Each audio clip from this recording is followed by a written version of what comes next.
Thank you very much, gentlemen. I am here stage side with Santorin after a nail-biter of a game there. Back and forth, back and forth. So first off, in such a close victory, how does it feel to come out on top against a 5-1 Team Liquid coming into it?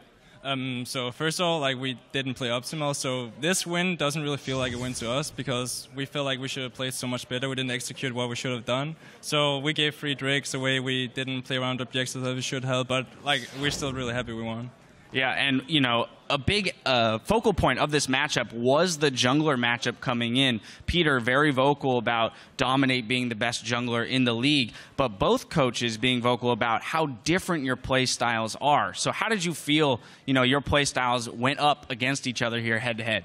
So I feel like they, first of all, banned some aggressive jungles like Nidalee, and that just shows that they want to play more snowball champion, scaling champion, like Nuno or Sajuani. I was expecting a Nuno pick there, and so I was like, from the start they banned Nidalee, I was like, okay, they're going to play Nuno here, but they took Sajuani, which is also a scaling champion, whereas I was playing more Rix and more early orientated, but because they played a more scaling way to win, therefore I couldn't really get the early ganks that I wanted because they were playing so passive. We ganked Jace, burned Summoners, but he played under tower, so I couldn't gank him. So I felt like the way they played, it was actually smart from their point of view because they were scaling. We were not making that many plays early game as we should have.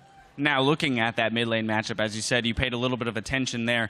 Dominate has been vocal and has said that he believes one of the biggest weaknesses for TSM is that they're so mid lane focused. That's an area that they can attack, and if you can shut down Bjergsen, or if Bjergsen makes one mistake, that's it for your team. So how do you guys adjust to the notion that that's where teams are going to look to shut you guys down? I mean, in this game, they didn't really go to shut down Bjergsen. They played a more scaling champion. I felt like if they want to shut down Bjergsen, they should take the aggressive jungler. So I feel like they're not really playing to what they're saying. But I also agree that Bjergsen is a really, really strong carry. And I feel like it's not really a weakness because he's always going to show up and he's always going to be there. But the rest of the team is not okay, he's just going to carry us. We're also going to help you. Yeah, happy to have that weakness if my weakness is Bjergsen in the mid lane.